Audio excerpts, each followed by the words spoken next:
Xin chào các bạn, tớ xin tự giới thiệu, tớ là Ánh Rùa đến từ bộ phận giám sát bán hàng. Hiện tại kho hàng của chúng ta đang gặp rất nhiều vấn đề về hàng luân chuyển.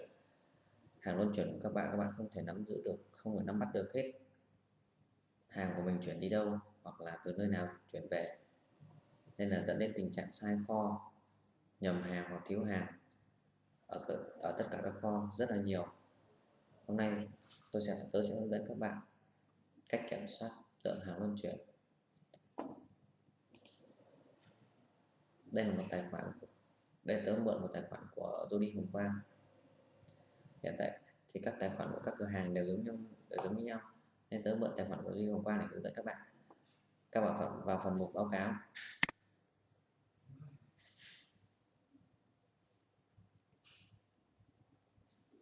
Trước đó thì chúng ta chỉ có mục bán lẻ, đúng không? Bây giờ tớ đã phân quyền cho các bạn thêm mục tồn kho. Ở trong mục tồn kho này có một cái mục rất quan trọng, đó là mục chuyển kho chưa xác nhận. Ở cái mục này các bạn kích vào đi. Ok, ở cái mục này thì các bạn có thể xem được tất cả các hàng luân chuyển từ kho nào đến kho nào. Đây, ví dụ như là ở Hồng Quang này, các bạn có thể xem được từ Hà Nội xuất đến Hồng Quang này, từ Thái Bình, Trần Hưng Đạo. Thì kho của bạn là kho nào thì các bạn sẽ gióng sang. Đây là bảng tổng để xem chi tiết hàng luân chuyển. Thì các bạn có thể xem chi tiết như sau. Ở cái ô đầu tiên, chúng ta có thể xem chi tiết hàng luân chuyển trong tháng 2, xem là cửa hàng của chúng ta có những cái đơn hàng nào mình chưa kích duyệt, hoặc là kiểm soát xem là hàng đã xuất mà đã chưa về đến cửa hàng.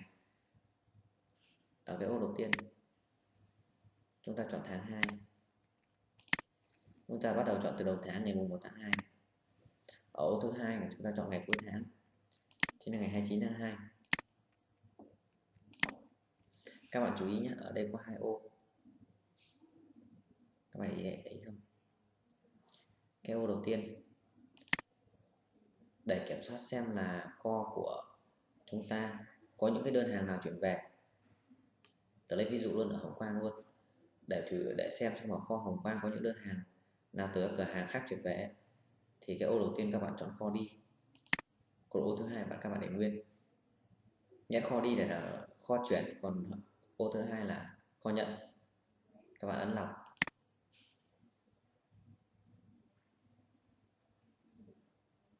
Khi lọc, hệ thống sẽ cho các bạn biết được danh sách những kho chuyển hàng đến kho các bạn. Như ở Hồng Quang thì sẽ cho ra danh sách các kho chuyển hàng đến kho Hồng Quang, ví dụ như kho Hà Nội, Thái Bình.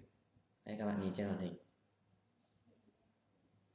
Để biết chi tiết được kho Hà Nội chuyển đến kho Hồng Quang, đến kho của các bạn những sản phẩm gì, các bạn có thể kích trực tiếp vào phần chữ số này.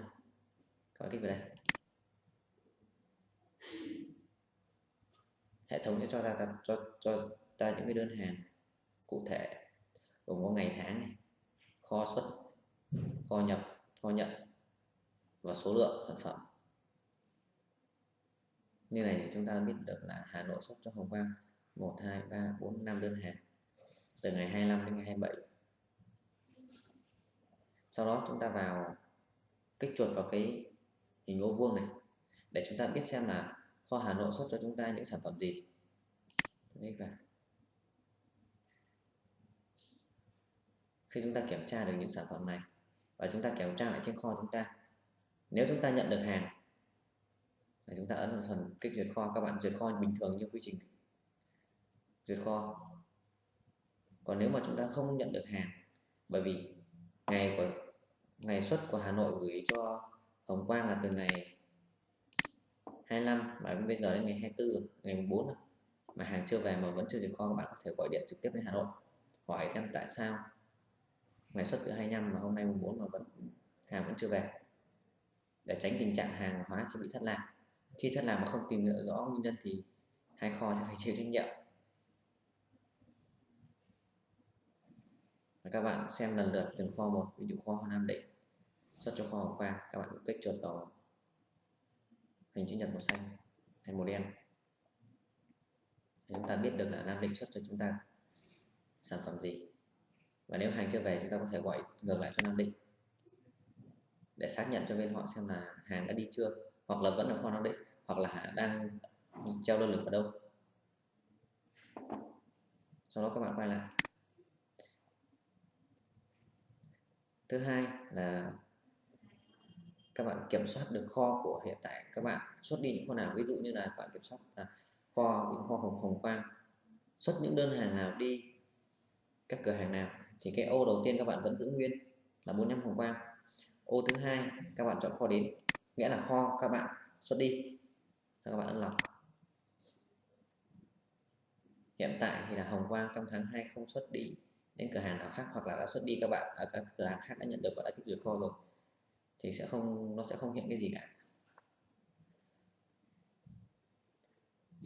Tôi lấy ví dụ trong tháng 3, nếu các bạn chọn tháng này, tháng 3 này, chọn từ ngày 1 tháng 3 đến ngày hôm nay là ngày 4 tháng 3, các bạn chọn kho đi, kho đến, các bạn lọc. Nếu mà kho Hồng Quang xuất đi các kho khác thì nó sẽ xuất hiện ở đây. Ví dụ như là kho Hồng Quang xuất đi kho sạch này, 2 sản phẩm, các bạn kích vào.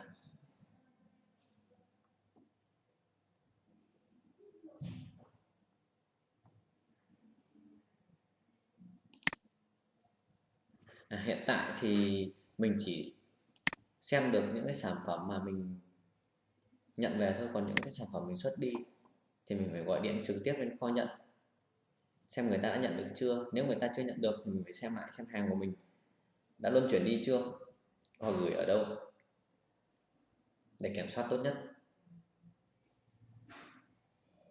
Ok, xin cảm ơn các bạn đã nghe tôi trình bày. Chào tạm biệt.